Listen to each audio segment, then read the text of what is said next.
Beyond the Arctic Circle in Russia, a Red Army soldier, 35 meters high, watches over the city of Murmansk.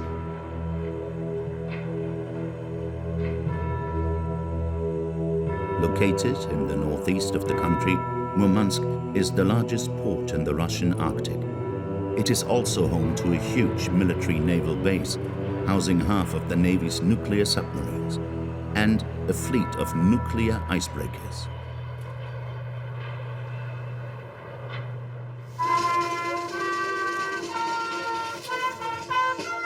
The year is 2019.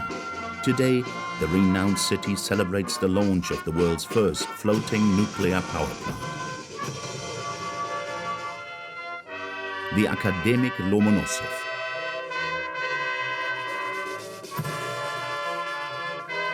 Among the senior officials who attended the celebration, meet Alexei Likachev, head of Rosatom, the Russian nuclear giant. Here is Vladimir Putin's former deputy economy minister. Алексей Евгеньевич Лихачев. Добрый день, глубоко уважаемые гости, дорогие друзья, коллеги. Волнительный день. Возвращаясь к теме плавучей станции академик Ломоносов, единственное в мире уникальное решение по совмещению энергетической установки и судовых компетенций. И технологические параметры, связанные с длиной топливного цикла, с энергетической эффективностью, тоже уникальны. The power station, a 140-meter long by 30-meter wide ship painted entirely in the colors of Russia, white, blue and red. Only a small group of journalists was able to visit it. We are the only ones from French television. The location is sensitive and the visit is highly supervised. Коллеги, здесь запрещено снимать камеры, запрещено замки, запрещено все, что есть без знака безопасности. И меня тоже запрещено. Installing a nuclear power plant on a boat seems like a crazy idea, and it worries the journalists. Among them is a Japanese man. Since the Fukushima disaster in 2011, people in his country are highly sensitive to everything concerning nuclear safety. The plant director agrees to answer questions. Скажите, пожалуйста, это прочность вашей установки, да, и на вашем пресс-релизе написано это, но столкновение с большим льдом или сильный ветер, например, 55 метров в секунду, каждый секунд, например. И еще большая волна, 7 метров. Терпеть такие вещи, ваши установки. Данный заказ спроектирован, построен в соответствии с такими нормами, и требованиями, чтобы данный объект не пострадал при падении вертолета. Он защищен от таранного воздействия, столкновения, пробития корпуса. Да? This journalist comes from Finland, located just 150 kilometers from Murmansk. Greenpeace называет ее Чернобылем на льду. Реактор как-то похож на чернобыльский реактор? Вы знаете, я вам буду говорить только лишь про данный объект. На сегодняшний день это самый отработанный реактор, который используется в России. Это транспортный реактор. Он модифицирован. Все требования надзорных федеральных органов, они учтены, поэтому считаю его полностью безопасным. Спасибо. A few minutes later, the sailors cast off. This floating power station is the will of the Russian state. The head of Rosatom designed this unique prototype, the first of its kind, to supply electricity to isolated areas north of the Arctic Circle. Мы должны развивать эту территорию вместе с развитием всей страны. Но, может быть, касательно Арктики этот вопрос чуть более сложный, потому что это уникальный регион и с точки зрения экологической хрупкости, и с точки зрения, конечно, тех непростых, тяжелых условий, в которых живут здесь люди. Можно в Арктике изменить все, кроме погоды, как известно, поэтому... The floating nuclear power plant is leaving on a 4-month journey. It will travel 4,000 kilometers to reach a small port of only 5,000 inhabitants. Pevek, north of the Bering Strait. This power station is a symbol of Vladimir Putin's desire to conquer the Arctic.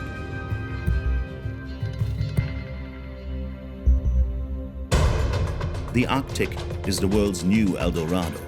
Its subsurface is full of riches: gold, uranium, rare soil, and, of course, oil and gas. Today it is the envy of the 8 countries that surround it, including the United States and especially Russia, which has the largest territory in the area. What's more, global warming is making the Arctic's natural resources even more accessible. These NASA images show the state of the Arctic sea ice. In 40 years, it has lost 40% of its surface area, opening up new navigation routes and facilitating the exploitation of mineral mining resources. This presents an opportunity for Vladimir Putin, who is increasing projects like this huge liquefied gas plant built on the icy ground north of the Arctic Circle. Si Poutine n'exploite pas l'Arctique russe, Poutine ne restera pas au pouvoir en Russie. And with regards to the Kremlin, this conquest also involves the militarization of the region. In the Arctic, the Russian army is stepping up its demonstration of force and building spectacular bases on islands that were previously virtually uninhabited. Административно-жилой комплекс «Северный Клевер» — это первый военный городок в вооруженных силах Российской Федерации замкнутого цикла. This is enough to frighten the other countries in the Arctic zone who now fear being invaded by Russia. You can see in Ukraine what is happening. We have a border to Russia in the north, so you never know. Putin is crazy. NATO decided to send a strong message to the Kremlin. To show that it could push back a Russian invasion at any time, the Atlantic Alliance organized the landing of 35,000 strong army in Norway. L'ennemi auquel on est confronté a autant de capacités que nous, et dans certains domaines, parfois, il nous est supérieur. But there is also a Russian presence in the Arctic that worries NATO. Settlements in northern Norway, former coal mines that have been there for 90 years. Definitely frozen in time, so it looks nice, but I'm curious how it was to be actually here, you know. Russian enclaves in the heart of NATO that Putin doesn't want to give up at any cost. The target of Kremlin ambition, the Arctic has become a new zone of international tension.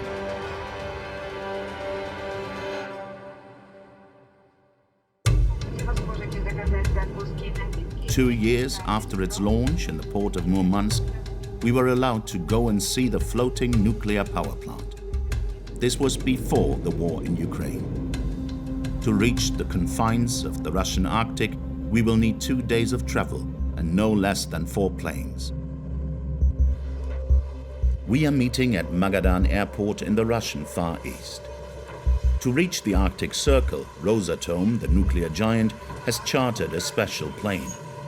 An old Antonov from the 1980s, a relic of the former USSR.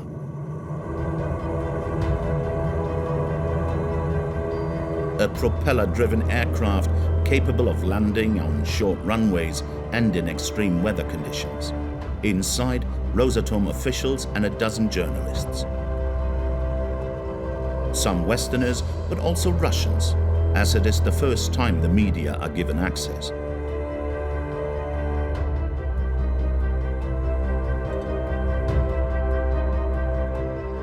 We leave Magadan, small town in the far east of Russia, and we will go all the way north to Pevek, the port where the nuclear power station is located.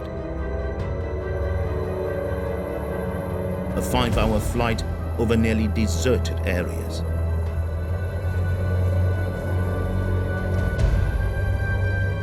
Pevek is considered by the Russian authorities as a sensitive area normally forbidden to foreigners.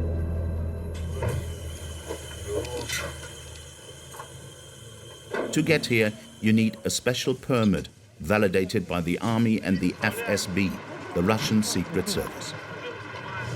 The town is located 15 kilometers from the airport.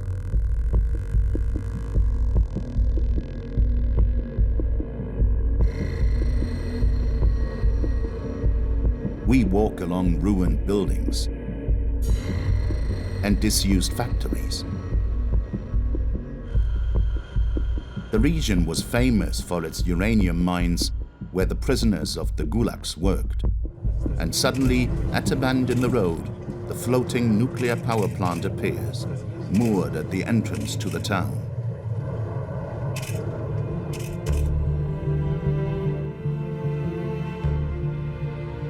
Pevek, long, brightly colored 5-story buildings on the edge of the Arctic Ocean. A city plunged into darkness 3 months a year because of the polar night. Extreme conditions, minus 40 degrees in winter, and icy winds that can reach 200 kilometers an hour.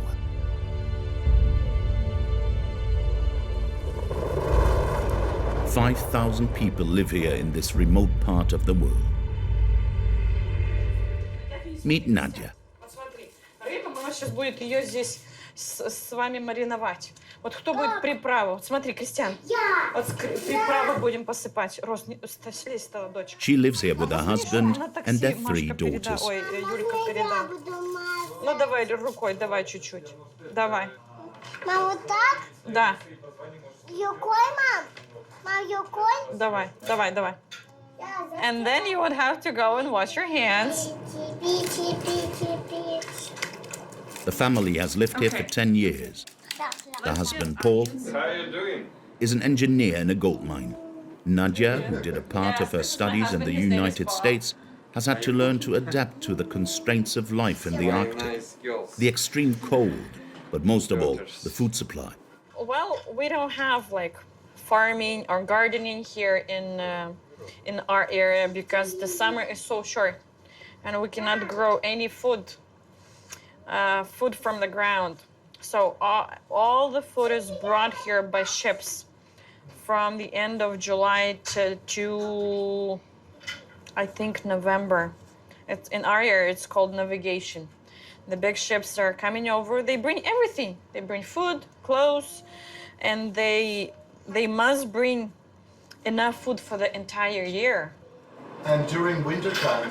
In winter, we only have planes coming over with food. The plane brings food, but it's very expensive. Nadia and her husband agreed to show us behind the scenes of daily life in Pevek. It is October, and snow and ice are not yet forcing the town's inhabitants indoors. It is minus 10 degrees, almost spring-like weather for the couple used to the extreme winter temperatures. Поддувайте там солнышко. Вот. The first thing that strikes you when you walk through the streets of Pevek is the absence of a town center. Just a succession of buildings, no shops, no windows. There are grocery shops, and they are located on the first-story building because we do not have separate buildings like for the stores. From here we can see at least 2 shops, 1, 2, and around the corner. But how can you see there is a shop? The sign. The sign. You can see the little sign over there on the top. These are the little signs at the entrance of the building that indicate the presence of the shops. Like here, the grocery shop Nadia frequents. Что будем покупать, Павел Юрьевич? Inside the grocery shop, entire walls are covered with goods. Not a single space is free from floor to ceiling. The owner stores enough food to last through the winter because for 6 months, the ocean is frozen and no boats can reach Pevek.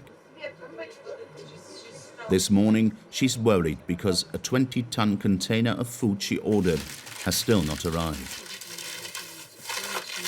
Мы загрузили рев-контейнер из Москвы, получили продукцию. Там более 20 тонн идет в рев-контейнере. В Архангельске у нас сейчас в связи с ледовой обстановкой, не могу сказать, что поставщики, те, которые обязались доставить нам сюда груз, они не берут контейнера, рев-контейнера все стоят в Архангельске. Вот в течение 2 месяца мы не можем с Архангельска морским путем получить свой контейнер именно с заморозкой для людей жизни необходимыми продуктами. То есть это мясо, рыба, морепродукты, полуфабрикаты. Вот 2 месяц стоим, ждем. The other problem is fresh produce, such as fruit and vegetables. In winter, only a few planes connect Pevek to the rest of the world. 619. If the plane comes once a month, we get fruits and vegetables once a month. If the plane comes once in 2 months, then we get once in 2 months. As a result, fruit and vegetables here are considered luxury products. €9 for a kilo of oranges, €10 for pears, and €12 for a kilo of cucumber or tomatoes. До свидания. Спасибо, Vidania. It's expensive, but wages here are 30 to 50% higher than in the rest of the country, and heating and electricity are free. Because the state wants to encourage Russians to settle in Pevek to exploit the region's natural riches like gold and uranium. The problem? The old coal-fired power station isn't powerful enough to power the mines. So today, Russia bets its hopes on the floating atomic power station.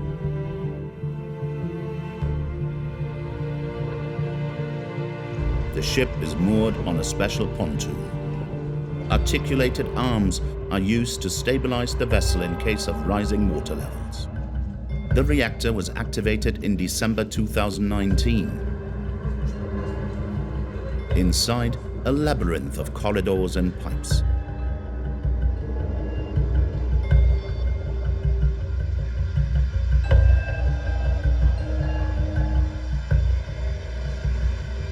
Our guide is Kirill Toporov, the plant director.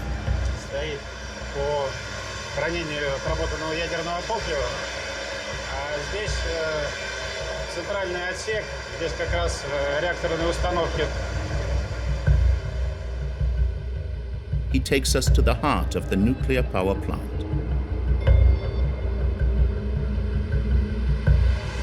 Мы с вами сейчас находимся в машинном отделении номер 1. Это правый борт. Здесь размещено основное генерирующее оборудование. Это турбина Калужского турбинного завода и генератор силовых машин. Реактор там дальше.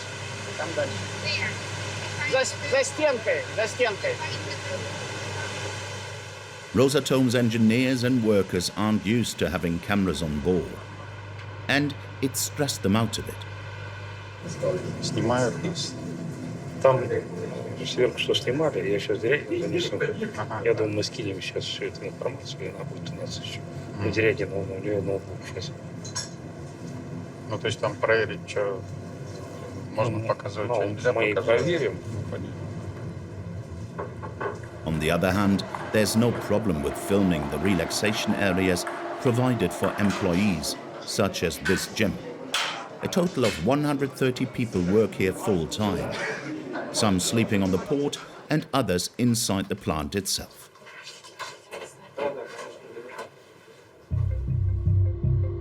They work in shifts, 24 hours a day. The floating power plant operates using 2 reactors, the same type as those used on nuclear submarines or the French Navy's aircraft carrier, the Charles de Gaulle. The energy produced there is far superior to the need of Pevek's 5,000 inhabitants. Плавающий энергоблок способен снабжать статичный город электроэнергией и теплом. Why do you bring this nuclear plant in Pevek? В соответствии с дорожной картой развития энергетики Российской Федерации предполагается обеспечение электроэнергией развивающихся горно-рудных компаний, которые здесь уже сейчас размещаются и будут добывать полезные ископаемые. Для обеспечения вот этих мощных потребителей и будет использован плавающий энергоблок. For Rosatom, these plants represent a future market. They can supply electricity to the most remote parts of the world. The Kremlin has ordered 3 new ones to be installed in the Arctic. Are they more dangerous than conventional power plants? It's too early to tell. In any case, Pevek's inhabitants weren't consulted and had no other choice but to accept.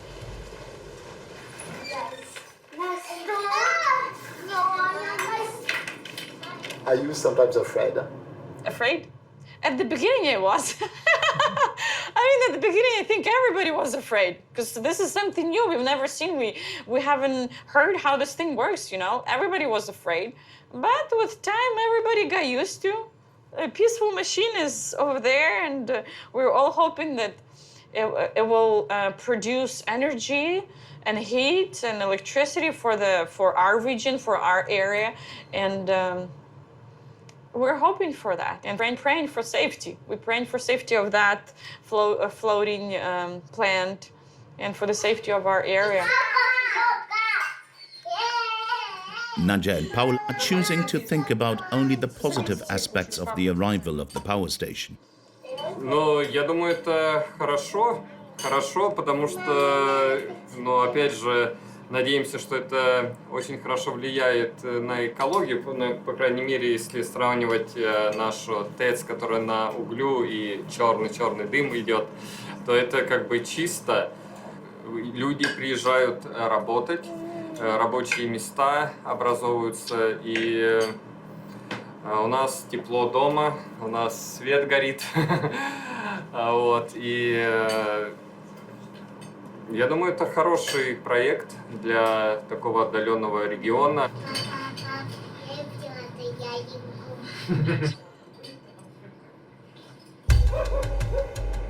The city has changed a lot in 2 years.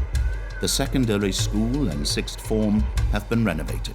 Playgrounds have been built in front of the endless blocks of buildings. All of this thanks to money from Rosatom. Every effort is being made to attract new inhabitants and investors. With this power station, the Kremlin hopes to make Pevek the spearhead of its conquest to the far north. In Russia, the Arctic zone represents approximately 20% of the country's total area. It is a sparsely populated area with an abundance of natural resources. For the past 15 years, Vladimir Putin has made it his #1 priority. He takes regular trips to the most remote regions of the Arctic, like here in 2017 during an expedition to the Francois Joseph Archipelago, the northernmost islands in the country. There, he once again states his intentions. Хочу напомнить, что значение этого региона для укрепления позиции России и в мире, и для обеспечения экономических интересов огромно. Общая стоимость разведанных запасов минерального сырья недоарктической зоны составляет по ориентировочным оценкам $1,5–2 триллиона долларов. Кооперация, о чем я уже дважды сказал. Интерес к работе с нами очень большой, и для очень хрупкой экосистемы.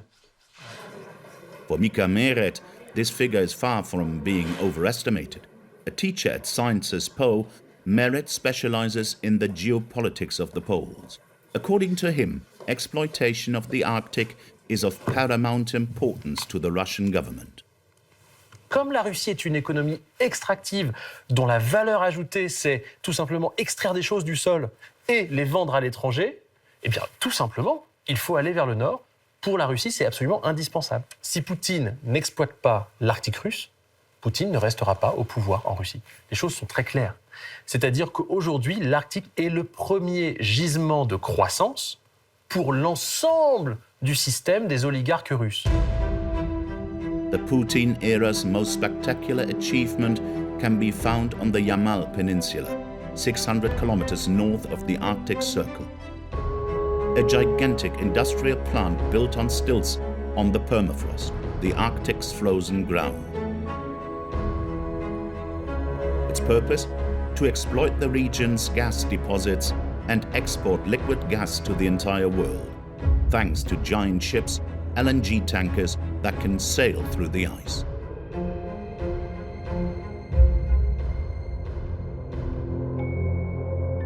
Yamal reaches minus 40 degrees in winter, and for 4 months, it's shrouded in the darkness of the polar night. Личное довольствие хорошее, которое нам выплачивают. Как бы все замечательно. Ну да, северные условия, а что делать? Мы все с севера, вот я с Магадана. Нормально все. Гордимся, Россия растет, процветает. The construction took 5 years, and in 2017, Vladimir Putin himself came to inaugurate it. With this project, which he made his own personal challenge, he proved that Russia can build huge industrial infrastructures in the polar zone. Что? Северное сияние по дороге не подсвечивало? Нет, сияние не видел. Видел только сияние вашего завода. Вот это вот новое, настоящее такое высокотехнологичное северное сияние. Как вживую масштаб такой? Здорово. Ну, производит впечатление. А успели ли увидеть на месте масштабность проекта? Да, ну как, проехали сейчас. Here is his message to the Russian population. Самый, наверное, сейчас крупный шаг в освоении Арктики. В этом столетии, в следующем будет прирастать Арктика. Здесь основные запасы минерального сырья крупнейшие. Все, отгрузка первая. And if Putin has succeeded in carrying out this extraordinary project, it is all thanks to the French company Total. The petrol giant participated in the construction of the plant and today owns 20%. This is where Total and its partners joined forces to develop Yamal LNG. On the group's website, there is a video from 2016 in which Total CEO Patrick Pouyanné celebrates the investment. Ici à Yamal, c'est un immense projet, 27 milliards de dollars. Yamal est une des plus grandes réserves de gaz au monde, à partir de laquelle on pourra alimenter à la fois le marché européen et le marché asiatique.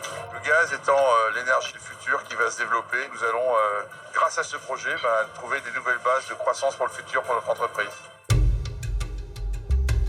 We wanted to ask the company's manager about Yamal, but since the start of the war in Ukraine, radio silence. The oil company refuses to discuss this sensitive subject. The only thing we know is that Total hasn't withdrawn from the project. Est-ce qu'aujourd'hui Total est capable de s'asseoir sur ce qui devait, à l'horizon 2050, représenter ce qui allait permettre au groupe de continuer sa prospérité dans le secteur du gaz? A priori, pas complètement.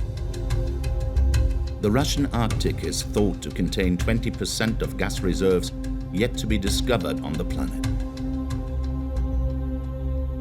A gift that Total doesn't want to give up for one very simple reason.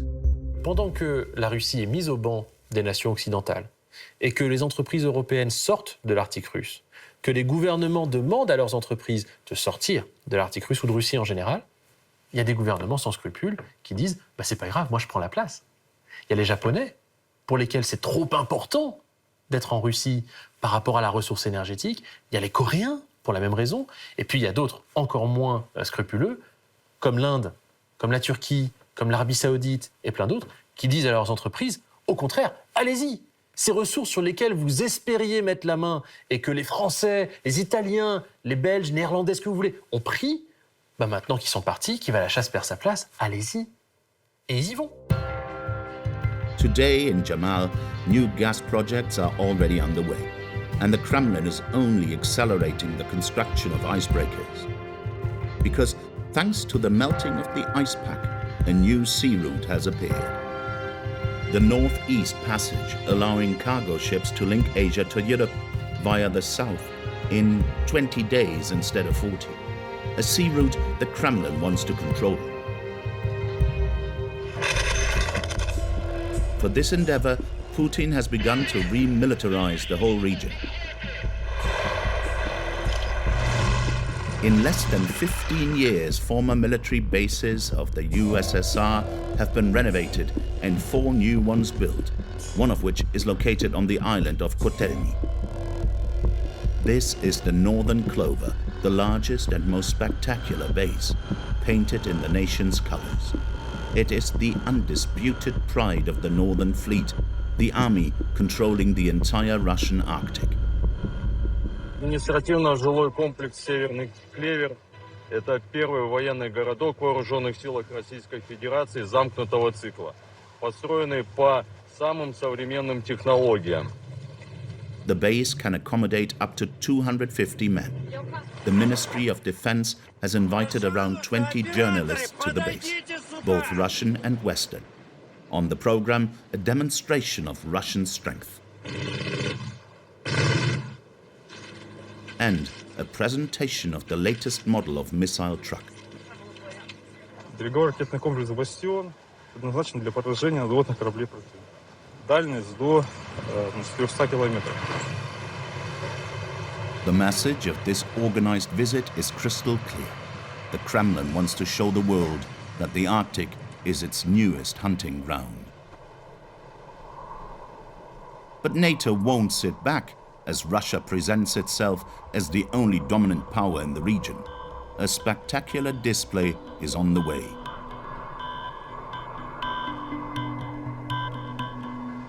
Let's head to Norway, one of the 8 states in the Arctic bordering Russia. It is now March 2022, 1 month after the outbreak of war in Ukraine. A French warship, the Dixmude, awaits in the middle of the fjords.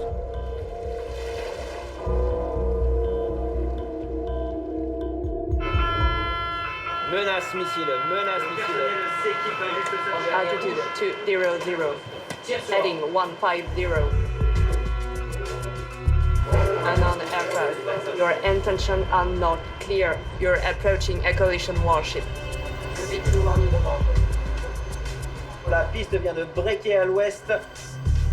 Fin de la menace. End of the alert and end of the exercise. There are no enemy aircraft. The Dixmude is not at war, but it may as well be. The French helicopter is participating in a large-scale NATO operation. It is simulating a war in the Arctic where Norway has just been involved by a powerful enemy army. NATO armies have one goal: to rescue it.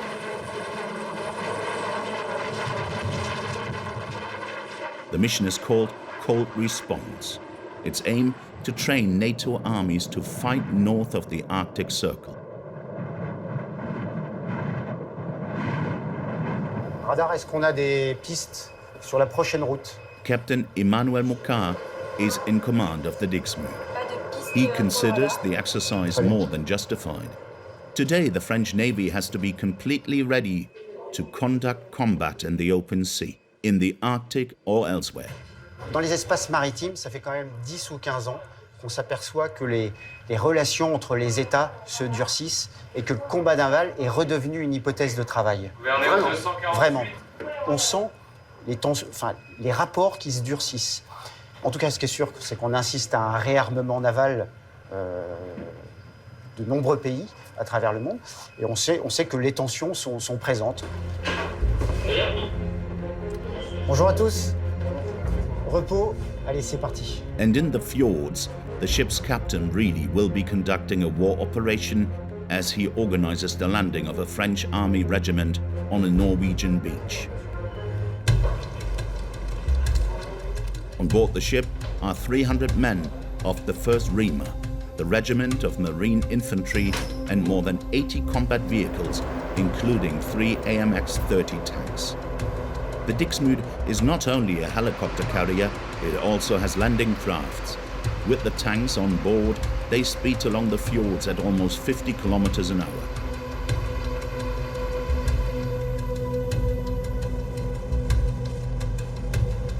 The crew get to experience firsthand the extreme climatic conditions of the Arctic because the Dixmude is based in Toulon and was therefore designed to maneuver the Mediterranean.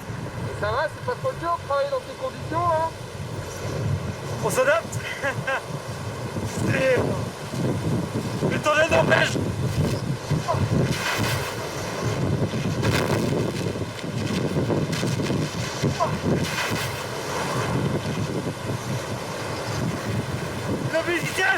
Le Méditerranée est loin.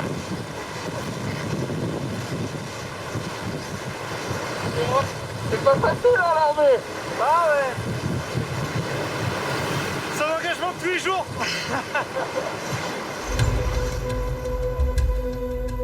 The weather in the fjords is changeable and erratic, but it's absolutely essential that all of the men and armor reach the shore before nightfall. The operation will last 8 hours. On the shore, the inhabitants of this small fishing village watch the ship approach with interest.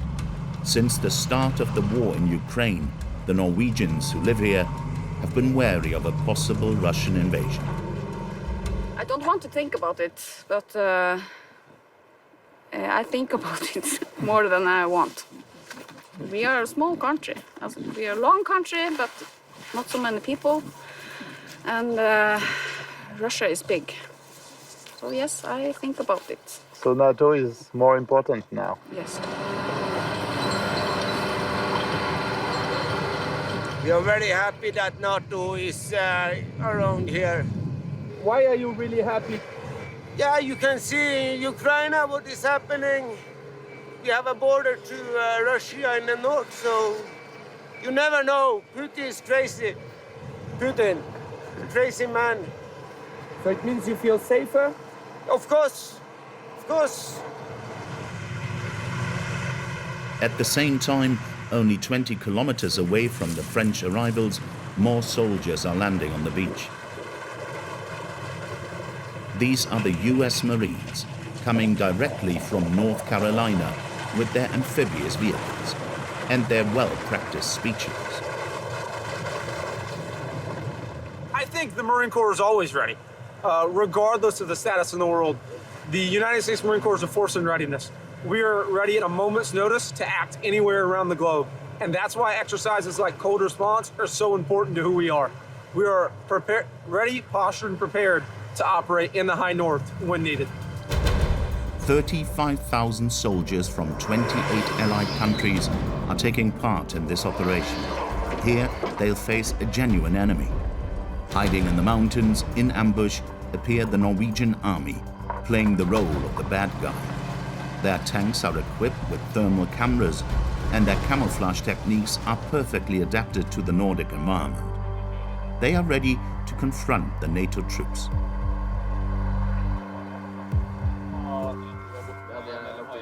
We will slow down the enemy for quite a distance north, and when we have done that, we'll regroup and prepare for attack. The Norwegians are playing at home in climatic conditions they could navigate with their eyes closed. A normal winter up here, it goes down to minus 30, minus 35, and we're more than capable to fight in that environment. But the other army, you think they can? With a little practice, like we're doing now, they will be able to, yeah. The battle will last 2 weeks over an area as big as a French overseas department. To this axis? We have 1, 2, 3, 4 objectives. Okay. Boasting warships and submarines, tanks, helicopter gunships and fighter jets, NATO's strength is truly spectacular. Okay, Guillaume, c'est bon? For Colonel Le Gouvelot, who's leading the French offensive, the challenge is not only to get used to the region's extreme weather conditions. After years of war against terrorist groups, the French army needs to prepare itself to fight against regular armies again, armies that are modern and well-equipped.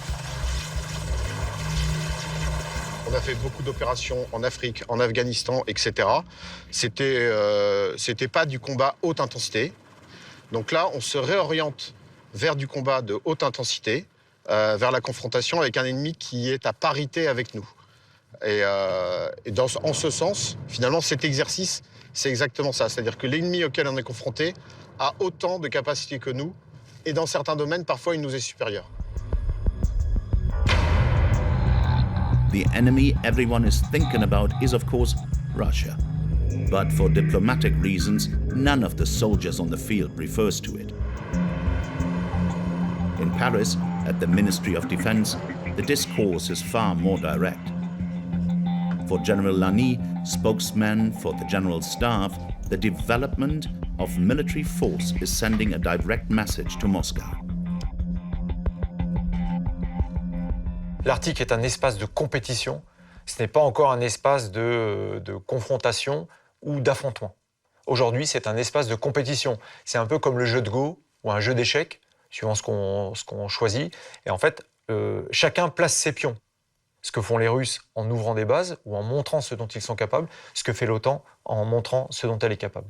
Est-ce que vous pensez que la Russie a compris le message ? Alors je ne sais pas si la Russie a compris le message, il faudrait leur poser la question. Une chose est certaine, c'est que nous avons montré, l'OTAN a montré que l'organisation était capable de projeter plusieurs dizaines de milliers d'hommes dans un scénario de haute intensité à plusieurs dizaines de milliers de kilomètres des bases des unités. Et ça c'est un vrai signal stratégique. At any rate, the message was well received by the Arctic countries. 2 months after the end of the exercise, Sweden and Finland officially applied for NATO membership.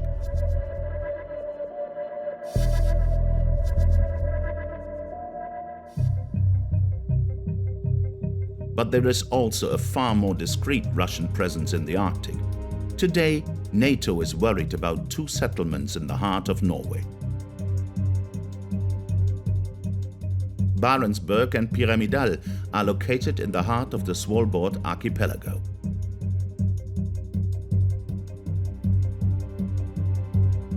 Barentsburg is a Russian enclave that has been legally established on Norwegian soil for 90 years. A village of 400 inhabitants floating in the middle of the glaciers, Barentsburg was built in the 1930s to exploit a coal mine. We were able to shoot here before the invasion of Ukraine.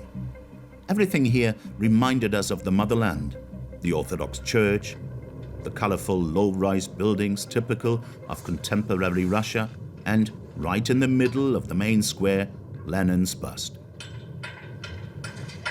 The mine is still in operation, its facade recently renovated.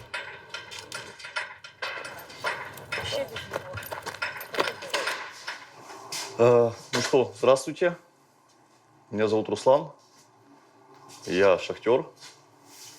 Это, значит, ламповая, где производится зарядка аккумуляторных батарей светильников. Ruslan is Russian. He's the chief engineer and has been working in the Barentsburg mine for 3 years. Ну все-таки нравится людям, которые там работают? Ну, конечно. Люди, которые отработали не 1 год, да, 2-3 года, все равно туда тянет. Это как космонавтов тянет в космос. The mine is dangerous. Ruslan is responsible for its safety. Замкнутое пространство, протяженность горных выработок и условия. Это, во-первых, шахта сверхкатегорийная по газу метану, опасна по взрывчатости угольной пыли. The security measures are draconian. We have to shoot with a special camera. The mine was dug into the permafrost and has a depth of almost 500 meters below the ground. It dates back to 1932. The Russians were able to settle here at that time because a 1920 treaty allowed foreign countries to exploit Svalbard's natural resources. Powdered coal can be seen in the wagons. Этот уголь прошел через технологический комплекс поверхности, где был обработан, оцен на мелкие фракции, и такой уголь предназначен для сжигания именно на ТЭЦ и отправляется к поставщикам на материк.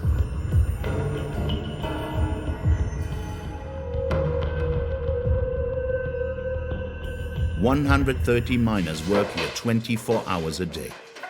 To entice them, Russia offers good salaries, but the mine hasn't been profitable in years. The coal is scarce and of poor quality.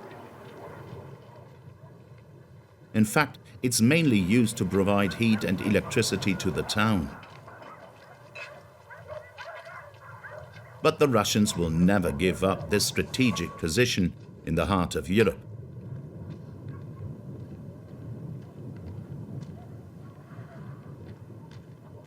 The proof lies in the construction of this brand new consulate. with its bunker-like appearance.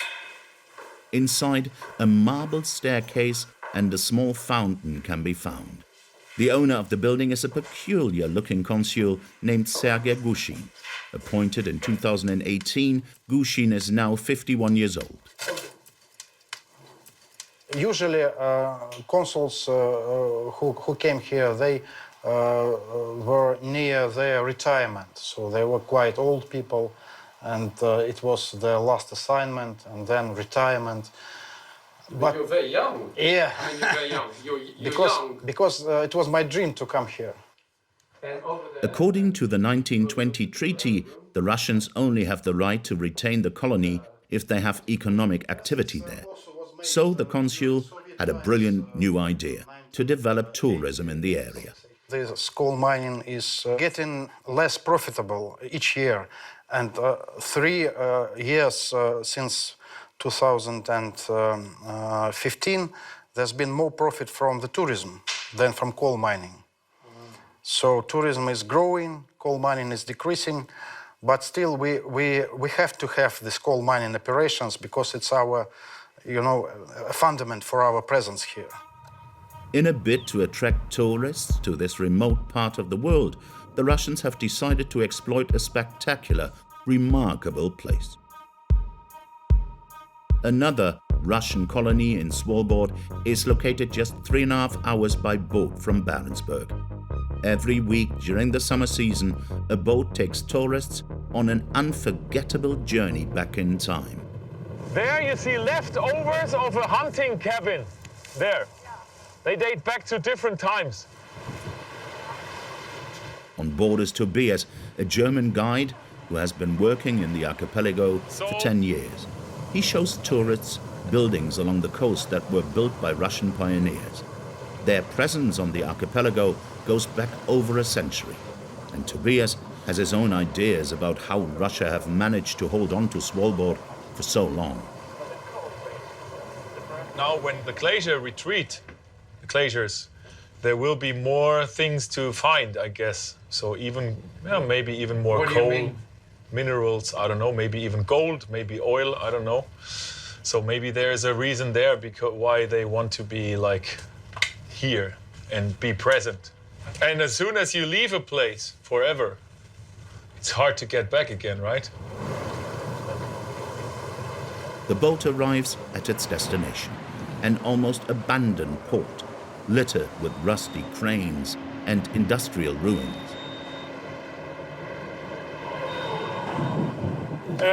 So welcome to Russia. No, I'm just kidding. Welcome to Pyramiden. From here on, he will be your guide. I will just follow the group and hold you together. It's very important that we keep as a group because we never know, there could be a polar bear. So he has the rifle, I only have a signal gun, so stay close to us. Short, right? The armed man in the red jacket is a Russian guide. He'll be giving us the tour. Let's go exploring, guys. In the middle of the Arctic glaciers, the tourists will discover a fascinating relic from the former USSR. Pyramiden. This former coal mine, abandoned in 1998, is now a ghost town.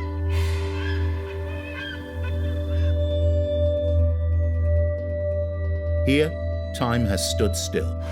The town was once home to up to 1,000 inhabitants. A Russian company now manages the site, transformed into a tourist attraction.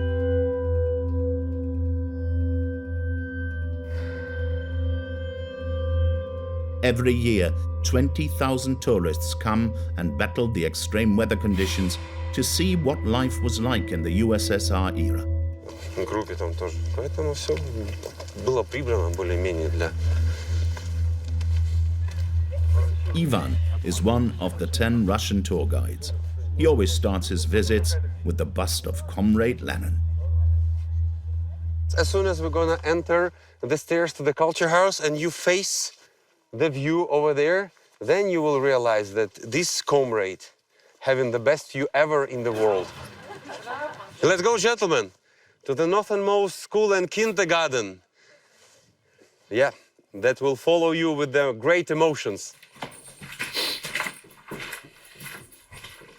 In the school, everything is still exactly in place. In 1998, the inhabitants of Pyramiden left with just their personal belongings, leaving any furniture behind. Many thought that the closure of the mine was only temporary. The dormitory is still intact, and on the desk lie abandoned school books from the period. Then you have the physical culture, mathematics, Russian literature. Another building was reserved for recreational activities, with a sports hall and even a swimming pool. Everything was provided to ensure the inhabitants' comfort. No, I mean, it's definitely frozen in time, so... yeah, it looks nice, but I'm curious how it was to be actually here, you know? When, in Soviet times? Yeah, like if it was nice or if it just looks nice, you know? To answer this question, the guides have planned a surprise visit, the Pyramiden Cinema, which houses a real treasure.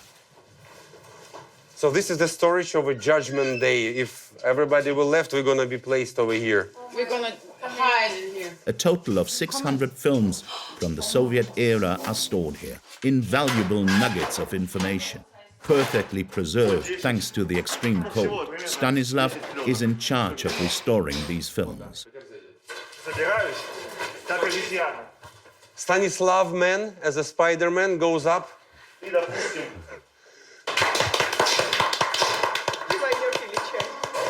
He has even brought the projection room back to life to show tourists his findings.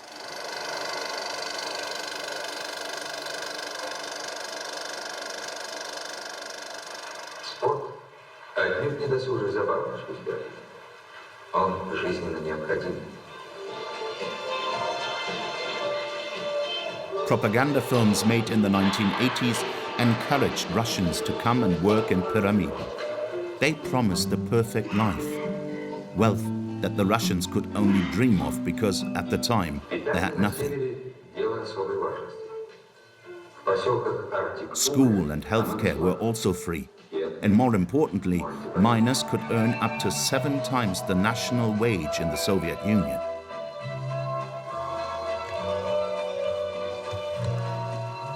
After the screening, tourists are treated to a musical performance. Dear friends, we have the left hand, we have the right hand, and then together. On the program today, rock music, Russian, of course. On the bass, we have a special guest, the consul who, for the occasion, has abandoned his 3-piece suit. And to finish with a bang, some folklore with Kalinka, the traditional Russian anthem.